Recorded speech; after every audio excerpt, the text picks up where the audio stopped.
Hi, Karen. Good to see you. Okay, you should be set. Wonderful. Thank you so much, Summer, for getting us all set up here. Hello, everyone. Today, it is April 27th, 2001. We are gathered together right now for this pre-council workshop. It is 6:03 p.m.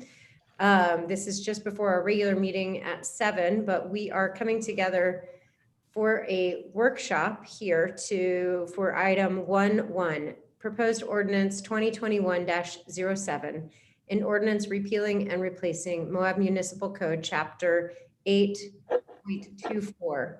As we all know, this is our noise ordinance that we have had quite a bit of discussion around. What I wanted to do tonight was give us an hour to work through the details, bless you, Kaylin, of the proposed ordinance that is before us. And it is my hope that after this hour, we will be in a position where when we get to the agenda item, which is pretty soon in our meeting, it's the first item of old business, 7.1, that I would like to entertain a motion as soon as we're there. So this is our chance to finalize any details of the proposed ordinance that's in front of us and get, we know, it can't fit all of our desires 100%, but what we want to do is get as close as we can. So Laurie, I'm going to turn it over to you to say a few things, and then I'd really like for council to ask any of the final questions and maybe even start to make some statements of where you're comfortable moving forward with a motion. So Laurie, take it away. Great, thank you, Mayor. So my plan is to do a presentation addressing some of the changes and some of the issues that you've been receiving comments about since the last meeting, and then to answer any questions. Also, as mentioned, Les Blumberg, who is our noise expert, is here to answer any questions you have as well.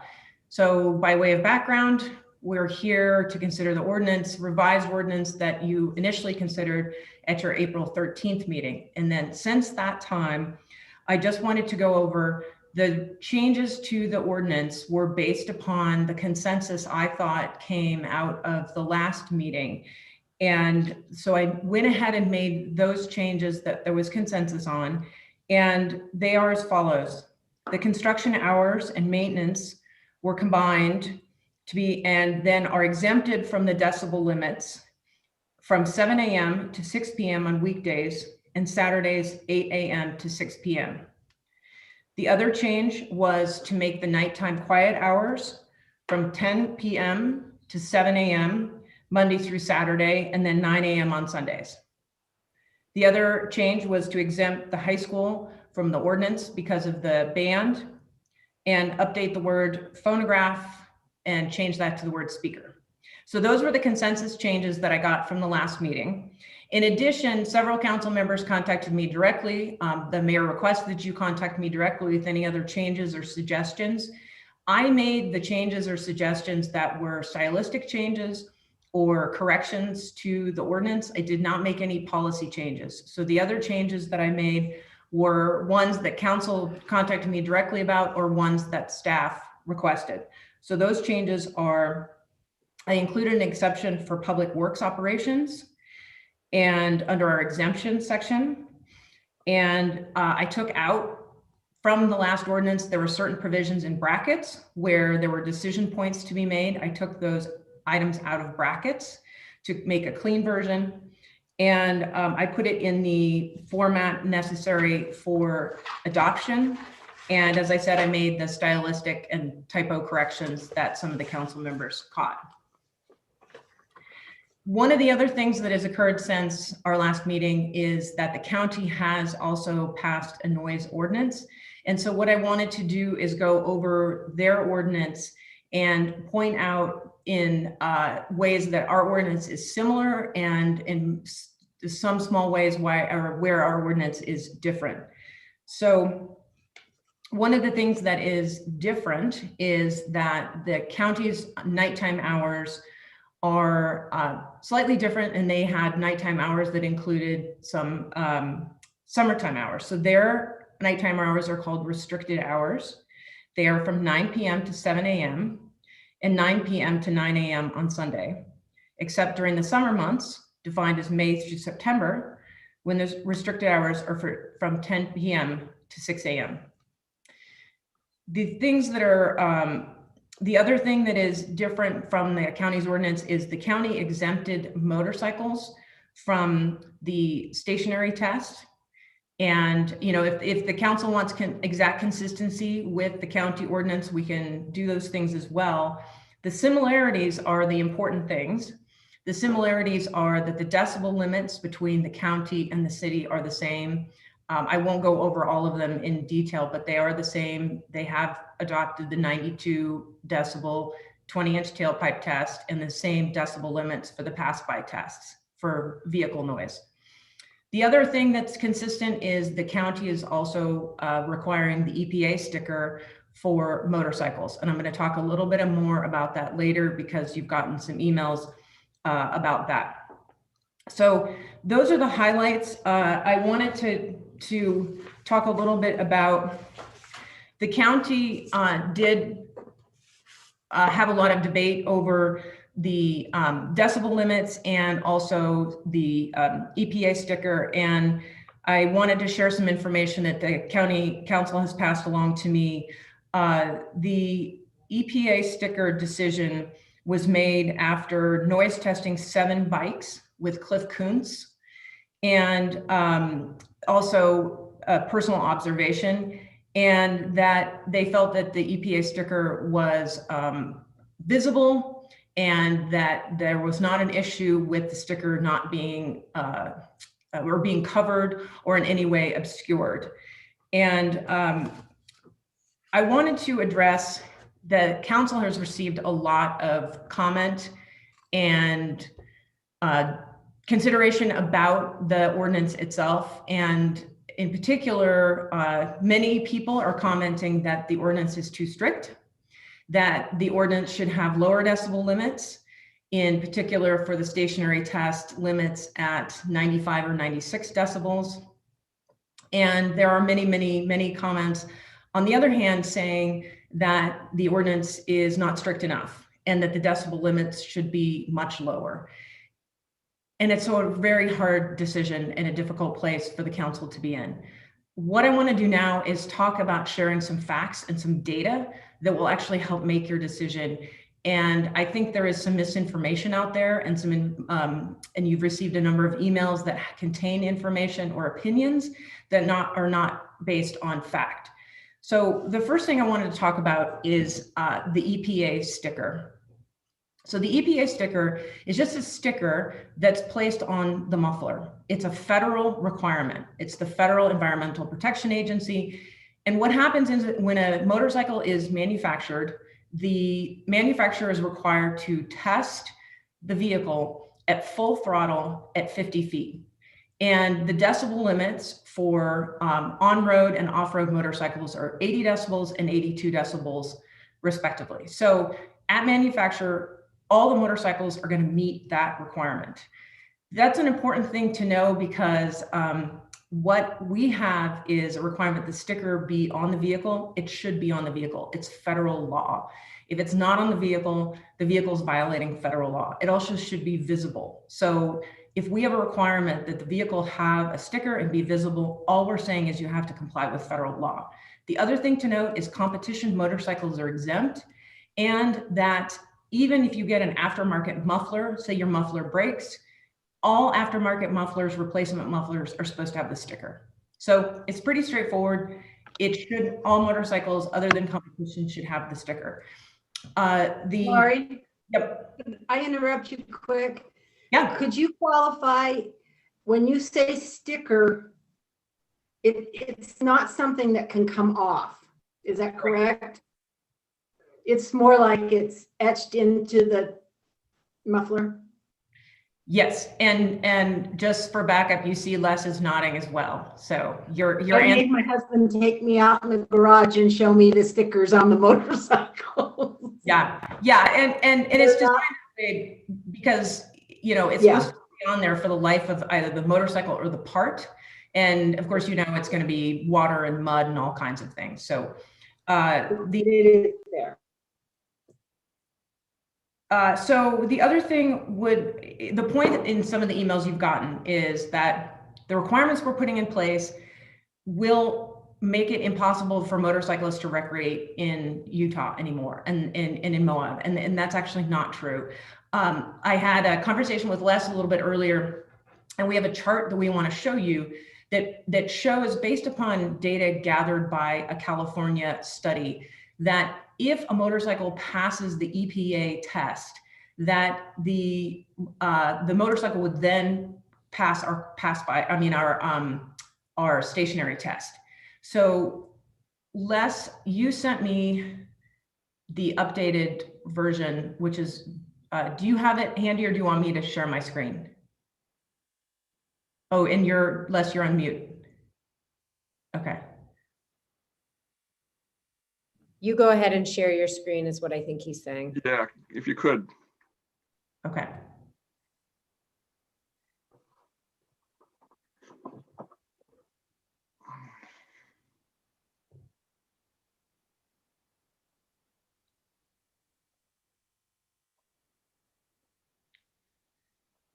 All right, so is this?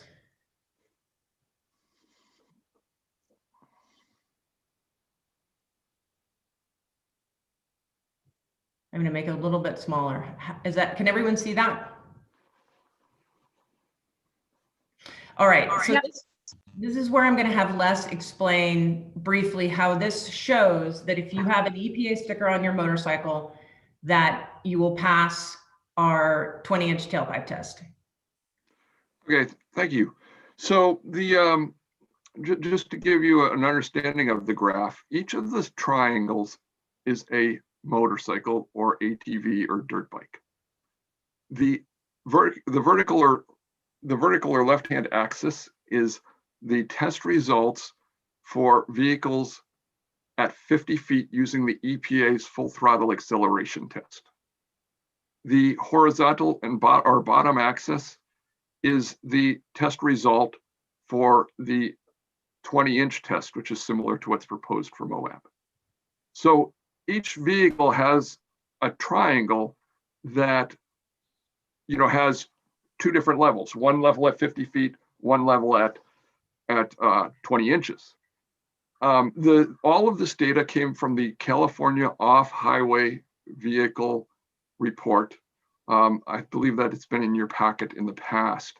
It's probably the best study of this that's out of you know, off-road vehicle noise that is out there.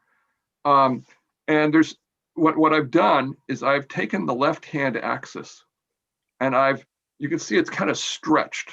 It's not linear, and that's because we don't hear noise linearly. Like 50 decibels doesn't sound twice as loud as 25 decibels, for example. You know, it's not a linear scale. Every time you get a 10 decibel change, you double the loudness. And so that's what I've portrayed there. So you can see the distance represents how we actually hear the loudness of a vehicle. So there's a couple of horizontal lines in there that are important for you to see. One is the red line, that is at 80 decibels. That is the federal pass-by standard for motorcycles. The other is 82, it's the yellow line. That is the federal EPA pass-by full throttle test standard for off-road motorcycles. Then I put two vertical lines in. I put a vertical line at 92 decibels and at 96 decibels. The vertical line at 92 is critical for you to understand, because everything to the left, well, I guess left for you guys, everything to the left of the 92 line will pass your 20-inch test. Okay. The good news is that everything that passes your 20-inch test also passes the, or any vehicle that passes the federal EPA level of 82 decibels also passes your test. So everything below the 82 line is what's most important to understand, because you are preempted by federal law from creating restrictions that are more restrictive than the federal government. So you can't fail anybody who passes the EPA test. And what this graph shows is that you don't. And in fact, what you do by moving the level to 92 decibels, you allow noises for some vehicles as loud as 90 decibels at 50 feet. So you're more, and the reason why is that there's not a perfect correlation between the pass-by test and the 20-inch test. If there were, this would be a straight line and not a cloud of dots. And so, some vehicles that are noisy are going to slip past your test, but most won't. But the critical factor is that every vehicle that meets the EPA standard will also meet your 20-inch test standard. Great. Thank you so much for showing this chart and explaining this, Les and Lori. That's very helpful because I think there was misinformation. Was there anything else? I'm just noticing we're at 6:20 right now. Yeah. Yes, I do. And I just a couple other points, and because I do want to address some of the comments that have come in. The other issue is that Salt Lake County, I mentioned last time, there are many other communities that have the EPA sticker requirement. Salt Lake County is one of them. So we're not doing anything that is necessarily unheard of. The other thing I wanted to mention is, Oh, just to be very clear, because I think we've gotten a lot of comments from Salt Lake County residents. So if they were to drive their motor vehicle or their motorcycle in Utah County, this is the same level. Okay. Correct. Right, and that's an important point, is because I think that there was a concern that Moab was doing something that was going to ruin the recreational economy for motorcyclists, and that's not true. One other thing I wanted to mention about the nighttime hours, I've gathered some additional information. I had a conversation with Mr. Kent Green, and I wanted to share with you that that he feels that he can live with the nighttime hours, the 10 to 7 and 9 a.m. on Saturdays. And I outlined last time, there are a number of local companies who also feel like that is a time that they can live with. One of the other very important points that I wanted to raise was the concern from local businesses that stock vehicles would not be able to meet our 92 decibel standard. And so from last time to this time, I wanted to let you know that we did test one of the vehicles that is considered to be one of the louder vehicles, or actually one of the loudest vehicles. And it tested at 91 decibels. So it's a Polaris RZR. And I want to thank Kent Green and Cliff Kuntz for doing this for me, is that they tested Kent Green's, it's a Kawasaki KRX 1000. They tested his KRX 1000. It's a 2020 model with 3,000 miles on it, which tells you it's not brand new. The muffler's not brand new. It tested at 91 decibels. So I really think the concern that stock vehicles wouldn't pass the 92 decibel tailpipe test, we don't have any facts that indicate any of the vehicles would not pass a 92 decibel 20-inch tailpipe test.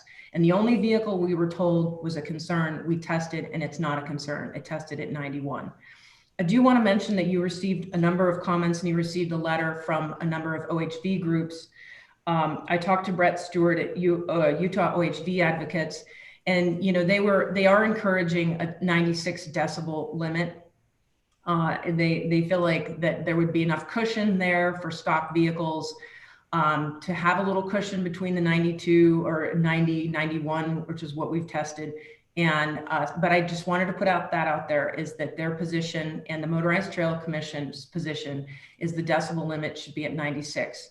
You've also received a lot of comments from residents, and there is the petition still out there, Make Moab Quiet, which I think has about 3,500 signatures, indicating the residents want you to make the limits as low as possible.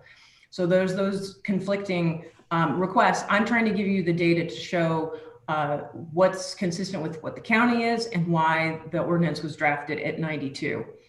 The last thing I want to point out about the pass-by test, there were some concerns in the comments raised about the pass-by test. The interesting thing is that we're not doing anything unheard of. The National Park Service Their regulations for motorized equipment is spelled out in 36 CFR section 212. It requires a noise, it prohibits noise level in excess of 60 decibels and measured at 50 feet. So I just want to put that out there that's a pass-by test that the National Park Service has in place for off-road vehicles in the parks. So if there's a concern that somehow Moab is going to hurt recreational economy, these standards, there are other entities that have standards that are similar to or more restrictive than ours. Those, in the interest of time, those are the changes I wanted. There's one other thing, Lori, regarding special events. Oh, yes. Okay, that's it. Yes, there was a comment we received. Thank you, Mayor, for reminding me. There was a comment we received pointing out that car show, actually, we have an exception right now in the land use portion of the noise ordinance that carves out an exception if there's a special event where we want more restrictive hours or more restrictive decibels, or we can do that with a special event permit. We don't have that exception in the vehicular noise section of the ordinance. So I have an alternative draft of the ordinance that would allow an exception for a special event to have different noise levels and decibels that would also apply to the vehicular noise section. So that was one comment that I saw and I thought, we hadn't really thought about that. And that's if we want to actually make an exception for, say, car show. Well, it would just be in the special event section, and it would be, essentially car show would have to apply for their permit, and then we get the permit would decide, okay, here's the restricted hours and here's the decibel limits, or here's the restrictions on your permit. And it would be essentially, that's the whole built-in part of the ordinance is there's or the special event permit process is there's an appeals process for that if the for the granting or denying of a permit. Okay. Laurie, may I ask, Mayor? Yeah, Laurie, the ordinance as is currently written has multiple requirements for noise. The stationary test is what we've been discussing at the moment, but there's also pass-by specs. And as we know, how much noise a vehicle makes on the road depends very much on their speed and whether they're climbing grades and they got their foot heavy on the throttle and so forth. So my question to you is, a vehicle that say has an EPA sticker or hypothetically another sticker that certifies 92 dB on a muffler test, but could they also be cited if they fail to pass by spec out on the road regardless of that? The way the ordinance is drafted, yes, that the stationary test measures the noise emanating from the tailpipe. The pass-by test, as Les has told me 1,000 times, is a test that's a manner of operation. So yes, you're absolutely right. If you gun the engine through town and you create more noise, you could theoretically have a vehicle that passes the tailpipe test, but the manner of your operation is creating so much noise that it would fail to pass by. Yeah, okay, that's what I wanted to know. Thank you. Yep. Thank you so much, Lori. All right, council, we're at the meat of the sandwich, as it were.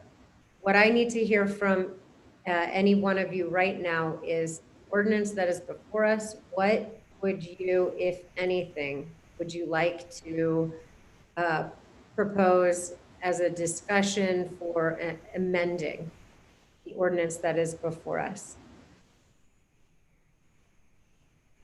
What's it going to take to get us to a place where we're comfortable in passing it? Are there things that are left undiscussed? Karen. Lori, just quickly, the county, they passed, we were different in our restricted hours. Is that correct? Our proposed restricted hours, yes, they had done summer hours, which was a topic of discussion at our last meeting, but we did not necessarily coalesce around having summer hours. But their restricted hours are from 9 p.m. to 7 a.m. Okay. So we had 10 to 7, but they have 9 p.m. to 9 a.m. on Sunday. We have 10 p.m. to 9 a.m. on Sunday. And then they have their summer months, except for summer months, which are May through September, when the restricted hours are from 10 p.m. to 6 a.m. So for consistency, you know, the council can go with the same hours as the county, but I didn't get, since the county hadn't passed their ordinance at the last meeting, I did not make that change because I didn't know how the council felt about that. Is there appetite among our council to match those hours, or because we are dealing with the residential side more than they are, do we want to keep the hours that are proposed in our draft ordinance here? Ronnie? I like clarity because it seems to me, at least in the past, we had multiple sets of hours, and I'm just trying to get clear on how many proposed sets of hours we have now for what different things, or if there's just one. Because in the past, we had certain hours in the parks, and then under special event permits, we might or might not change those. And depending on who was overseeing that type of event, it was an administrative decision or it came before the council. And then I thought when we discussed the draft, we had certain hours we were considering for general quiet hours, and some of the things that are discussed in the ordinance having to do with say amplified noise and stuff. But it wasn't clear to me that that was the exact same set of hours that was being proposed for some of the vehicle tests. And it also wasn't clear to me, it seemed to me that the hours were slightly different for some things like construction and mechanized construction and yard work. So maybe if someone can just clarify for me, so I'm clear how many different sets of hours are out there. Laurie? Sure, of course. So right now, the only different sets of hours in the ordinance are we can call them restricted hours. And then what we lump together is construction and maintenance. So where I read the changes that I made regarding construction and maintenance, they are from 7 a.m. to 6 p.m. on weekdays, Saturdays, 8 a.m. to 6 p.m. And then the rest of the hours right now are written 10 to 7, except for 9 a.m. on Sundays. Are there construction hours for Sundays? Or do we don't specify that for Sundays? Yes. Weekdays were one and Saturday was the other. I didn't hear Sunday, sorry. Yeah, so I guess we didn't agree on that. So that's a good question. I don't know what you agreed upon on Sundays. Well, So- the way that it's, just to be really clear, the way that it's written right now for construction on Sunday is that it is permissible from 1 to 1. Well, so it would be 8 to 6 if you went with the same. So you've got weekdays is 7 to 6, and then you could do weekends 8 to 6. Is that how it's how it reads? Yeah, I can double check that, but yeah. So Mayor, I'd like to offer the opinion. I know some of the residents are passionate about it. Some of the council members may be as well. If I would be perfectly comfortable with, for the sake of simplifying life for everybody, law enforcement and business owners and drivers for that matter, to align ourselves with the county's hours, just to keep matters simple. It's bad enough as it is, but that's just my opinion. So just so you'll know.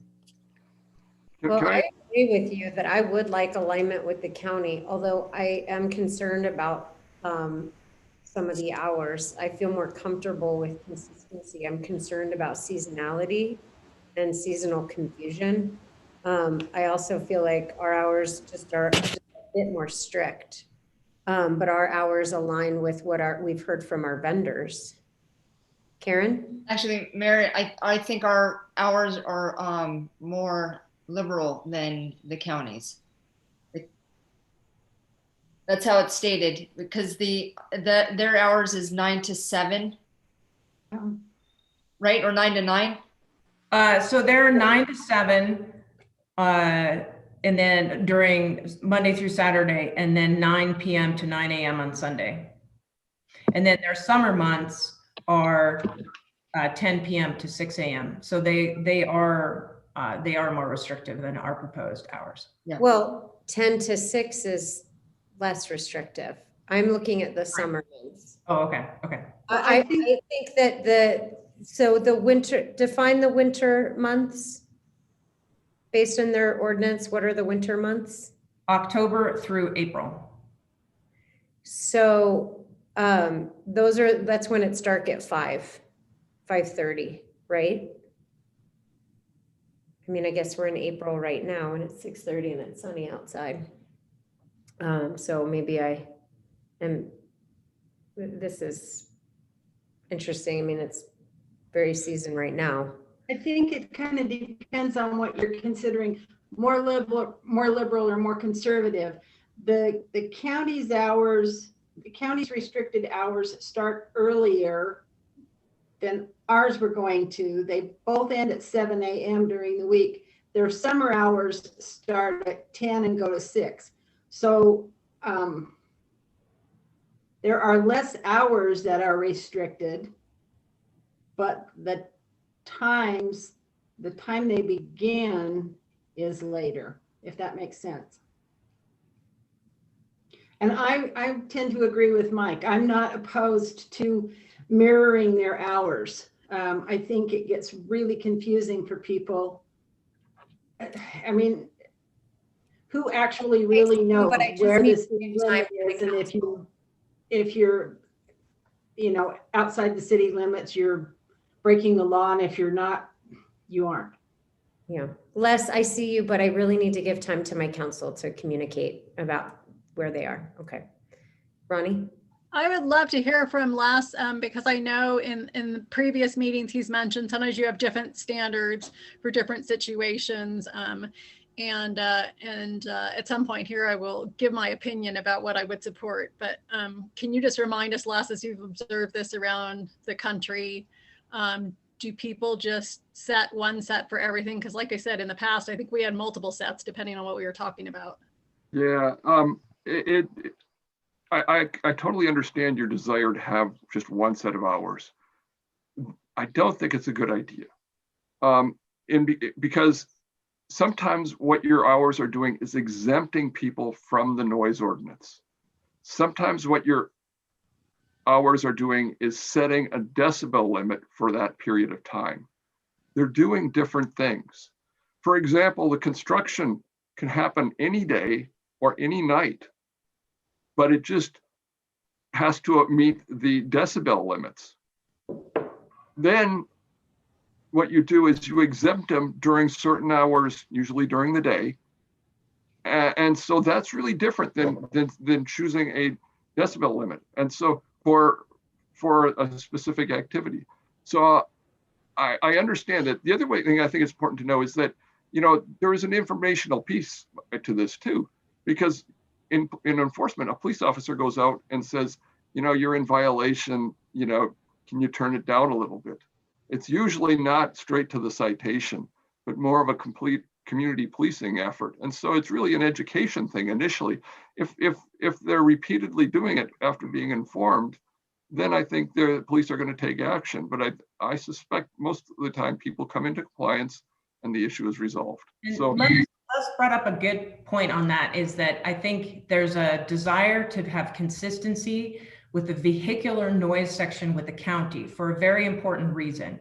And it is the vehicles move from the city to the county. If we're talking about the other parts of the ordinance, the land use part, we can decide we want different hours because buildings aren't going to travel and land use noises may not travel from one building to the next, but the vehicles do. And so I think that keeping that in mind, that the consistency in the vehicular noise section is important, because having that invisible line where people don't know when they're crossing from the city to the county with a vehicle, and having different hours could be confusing. And also for enforcement, if we ever do any joint enforcement with the county, they are going to have a dedicated person who's going to help with their enforcement. If we partner with them, it makes sense for the vehicular section to have that consistency is a fact to take into consideration.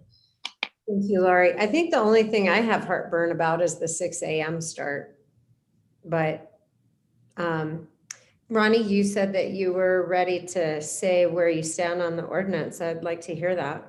Well, I wanted to thank Lori because she responded to a lot of questions of mine, and there are some smaller things that it seems like still wouldn't hurt to go over. So whether we do that in the workshop or in the meeting later tonight would be helpful. But honestly, I feel like this is more complicated and there are more things we're trying to deal with. I don't think one set of hours is going to serve us well. I mean, for example, if our parks technically close at 11 p.m. and open at 5 a.m., it doesn't mean you're going to have amplified noise at 5 a.m. I mean, people are sticking traditionally to the hours we had unless we gave them some waiver on a special events permit. So in that same respect, I feel like it has been common in our town for people to understand, okay, if you're having a noisy party or something like that, quiet hours start at 10. And if you don't respect your neighbors after that point, don't be surprised if they call you or if the police show up, because you kind of should know that whether you're a visitor and you're renting a place, they should tell you that, or you should know just as a good neighbor that that's what's expected. But I do think the vehicle noise is something different. I mean, it's come across us, it came across on us because of decisions they made in Salt Lake City at the majority of the legislature. And they've told us to write an ordinance and to enforce it. And that element of our noise problem and the increasing number of people we all know who are leaving town or having angst within their family units, in their work life, whether they work at home or work somewhere else, we all know that that's just getting worse and worse for people. And personally, I feel I have a tremendous obligation to make life better for people. I mean, I really feel like one of the few reasons I'm a council member is because Utah League of Cities and Towns teaches us, yes, we're here to provide water and sewer, but we're also here to create a livable community that people not only want to live in, but can live in and can thrive in. And I don't think we can do that if we have one set of hours for everything. And for that reason, I think, especially from what went on at the legislature and what we've been directed and told to do, that it's important when it comes to vehicular noise, that those hours be different. And I think our residents have bent over like crude pretzels, not even traditional pretzels, because it isn't that pretty, and that we owe them at the very least 8 p.m. to 7 a.m., if not more. And that's something I would support there. But for general quiet hours, 10 a.m. To 7 a.m. I'm okay with. I do still support the 9 a.m. start for people traditionally because that's what we offered them on Sundays. So I do think those sets need to be different. And it would be great if staff, maybe Joel, you can clarify. We all know from our special events permitting, there are certain permits, admin that have been recurring that admin just says yes to, and certain ones that come back to council. But especially now, if residents watching are wondering, well, we understand why you guys have exceptions in this ordinance, but do we have to worry there might be more exceptions made in the future? So I'm assuming we would stick with the same system where hours for special events would be set in the same way. If it has been an event that's been recurring, it would happen on the admin end. If it's changed from a tier 1 to a tier 2 event, or I can't remember all the other conditions, it's a new tier 2 event, then it goes through the council. But just, to give residents some idea of what to expect in terms of any exceptions to hours, that would be, I think, just great for people watching, and it helps me as a council member.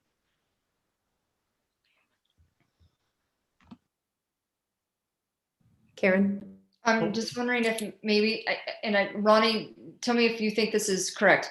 So we have almost 3 brackets. We have a construction noise, we have general noise, and we have vehicle noise. Is there another bracket potentially that we're not dealing with? Maybe the attorneys or Les can tell us if we're missing an obvious one, but I think in our community's experience, it's kind of like that. I mean, the special events are their own thing, so yeah.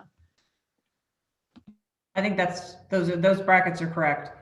So then maybe we go through and figure out what those times are, or that we're comfortable with. You want to do bracket by bracket, like as a straw poll? Well, we can, yeah, that might be to start with. Karen, is that what you're proposing? I mean, that's what I'm thinking makes the most sense, because it seems like we're kind of getting hung up with different noise Well, yeah, so let's just go bracket by bracket. Laura, you can propose what is in the proposed ordinance, and then we can straw poll each one. So the first is let's do construction. So it proposed in our noise ordinance, construction is allowed. What's that noise? 7 a.m. to 6 p.m. on weekdays, and weekends 8 a.m. to 6 p.m. So the question to council is, does anyone have heartburn over those hours? I guess the only question I have for people to think about is, since we've, traditionally, at least on the other noise, tried to protect people on that 9 a.m. Sunday start. I don't know if people feel that that's important on the construction end or not. So I just posed that question. And what's the Sunday morning start time, Lori? 8 a.m. So Okay. weekends, both days would be the same. And we talked a little bit about that, as Les mentioned, different communities, because it's so hot here that sometimes the construction, workers want to start earlier. But as we pointed out, you can start construction earlier. It just means you can't go above the decibel limits in the table 1.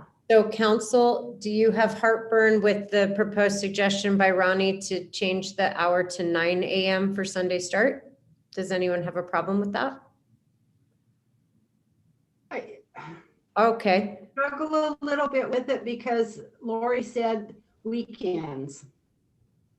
If both of you, I don't have a problem doing 9 to 6 on Sunday, but I really think on Saturday that's a work day for a lot of people. So maybe we should separate Saturday and Sunday. so your proposal is 8 to 6 Saturday, 9 to 6 Sunday? Yeah. Does anyone have heartburn over that proposal? Okay, so then the motion would be to pass it with amending to those hours for construction. The next bracket is general noise. So general noise, can you tell us what the noise ordinance says for that? Correct. 10 p.m. to 7 a.m. and then 9 a.m. on Sundays. Do any council members have heartburn over those hours for general noise? That means parties end at 10 and they can start at 7 a.m. Well, they don't have to end, but they do have to tone it down. They have to meet the decibel limit, right? Correct. And then we know we have with special events and other things, boundaries, different brackets. But for general noise, that's where it's at. Okay, looks like nobody has heartburn over that. And then the final bracket is the vehicular noise. And we have what is in our proposed ordinance. Could you restate that one more time, Lori, for us? Sure. It's 10 p.m. to 7 a.m. and then Monday through Saturday and 9 a.m. on Sundays. So that is what is proposed for noise. And right. And the question is the county. Do you want me to restate the counties for that one, Mayor? Yes, please. Okay. I asked and I didn't have it ready. Let me get my paper. Okay. So the county's restricted hours, and we're just looking at vehicles now. We're just talking about vehicles for us, would be 9 p.m. to 7 a.m. and then 9 p.m. to 9 a.m. on Sunday, except the summer months, which are defined as May through September, when the restricted hours would be from 10 p.m. to 6 a.m.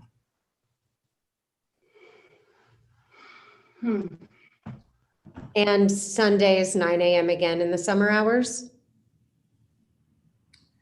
No, it would, the summer months. Sunday? Right, the summer months, it's just 10 p.m. to 6 a.m. every day of the week. Is how I read it. I think I haven't talked to them to see if that's what they intended, but that appears to be how it's written. So council, it's up to you how you want to move forward. Do we want to mirror the county for consistency or leave our noise as is? Ronnie?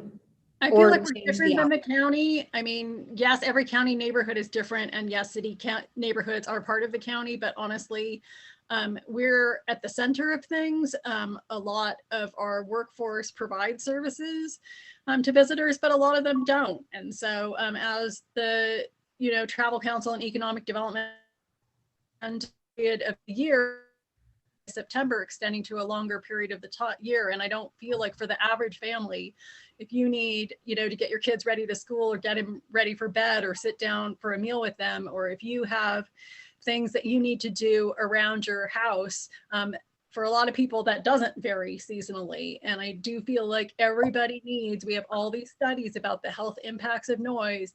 Everybody needs that. Everybody needs a break, and not just certain months out of the year. And so I'm opposed to a seasonal variation. And then did you want to present hours?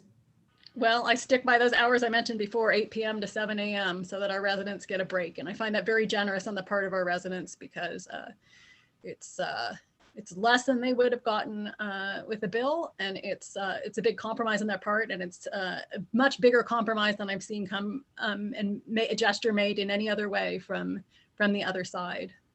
So to be clear, Ronnie And that's suggested. my outside limit. Otherwise, my times will go lower. Okay, so the suggestion is 8 p.m. to 7 a.m. with no seasonal change. Yes, I agree with that. I feel like 7 years ago, this was not an issue. We've managed to have motorized recreation and or residential uses coexist in this community for a long time. And so I feel like we've heard that we're setting the noise limits, the tailpipe test, at a level that still allows pretty noisy vehicles. The noise limit itself is not creating the relief that our residents need. So I feel like we need to do it with the times. And I feel like I want to give them at least a few hours, a couple hours in the evening when they can enjoy their yards. If they have kids that go to bed before 10, if they go to bed before 10 because of their work schedule, that they get that. I feel like that's the minimum we can offer. So I think I don't want to be consistent with the county on this, but I'm willing to be consistent throughout the week, 8 to 7. Well, in the interest of time, it seems as though we've got 3 possible motions that we'll hear when we get to our agenda item later in the meeting. The first would be to pass the noise ordinance as is, with the correction of the construction hours on Saturday and Sunday. The second would be the 8 p.m. to 7 a.m. with no seasonal change. And then the third would be to mirror the county's hours, which are 9 p.m. to 7 a.m., except for 9 a.m. on Sundays from September to May, and then 10 p.m. to 6 a.m. May to September. And that, I'm assuming, is May 1st to September 30th. Is that correct, Lori? The county didn't define the first day, but I'm assuming it would be the first day of the month. To the last day of September. Right, it's yes, through September. So we would presume through the last day of September.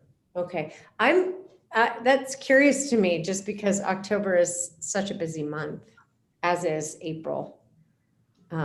But nonetheless, those are the hours that they chose. The seasonality that they chose. Mayor, I have a quick clarification. I'm okay with no seasonal variation. I think that that's fair.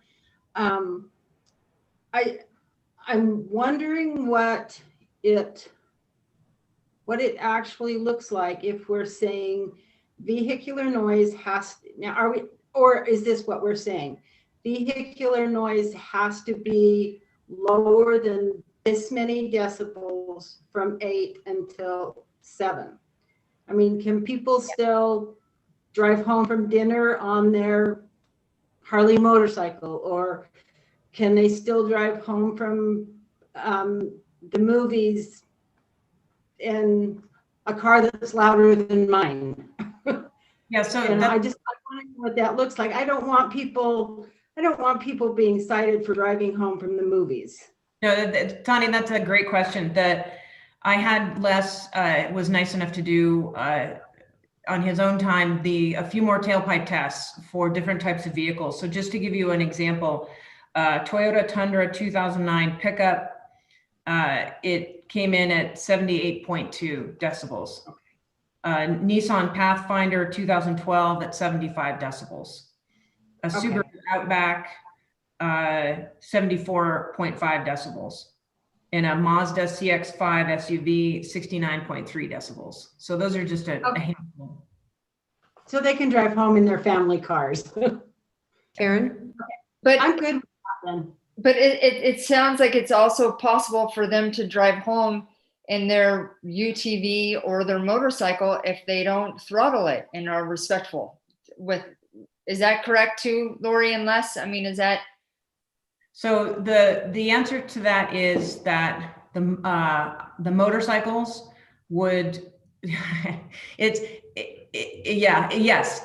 generally true. There are like the Can-Am ATVs, they test at 80 decibels. So you got no problem driving home with your Can-Am. Some of the other models might be a little louder. So you have to be careful with them and Wait, can I just clarify? You Yeah. said the Can-Am is at 80. Correct. So essentially, this noise ordinance that we're passing, if somebody owns and operates a Can-Am, this noise ordinance would not apply to them? So, well, if they don't, Because to be clear, when we say 9 p.m. or 10 p.m. or 8 p.m., that noise decibel goes from 92 to what's the threshold? 85. 85. And so if a Can-Am is consistently at 80, this noise ordinance would not apply. Is that correct? It would not prohibit that Can-Am from going on our streets, provided they go the speed limit and provided they pass the pass-by test. And so that's the other issue, is that if they gun that vehicle, even if they passed an 80 tailpipe test, they could, as the question came before, I can't remember who asked it, but they could definitely violate the pass-by if they're jamming on the throttle and hammering it through town. What about going up the hill and to get to Sand Flats, on Sand Flats Road? It would depend on the vehicle. It would depend on how hard the operator hit the accelerator. So if you had a vehicle that was testing at, let's say it's testing at 80, that then decides to accelerate to go up the hill in Sand Flats. if they gunned it up Sand Flats, there's a possibility they would violate the ordinance. But What if they gently went up there? yeah, They'd more than They'd likely make it. pass it. They'd make it?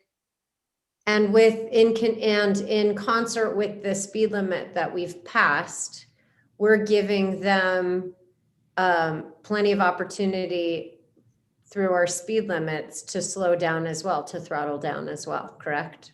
Right, and that helps with the pass-by test, because the pass-by test, how fast you go, the tires, the engine noise. The tailpipe test, again, just tests the emission coming out of the tailpipe. The pass-by captures the whole noise emanating from the vehicle. So if you're driving slowly and you're not gunning it, your pass-by decibel number is lower. That makes sense. And what is the pass-by for the Can-Am? I'm curious. You said it was 80 for the tailpipe. We would, They've got big tires. yeah, I think that's the data that we need to gather as we go forward, as soon as we've gotten our sound metering equipment.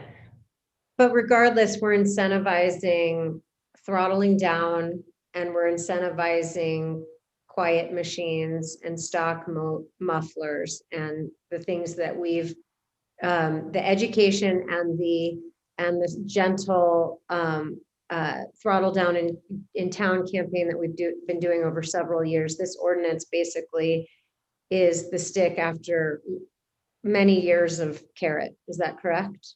And this is even a carrot in that it's carrots to those that pass the noise test, right?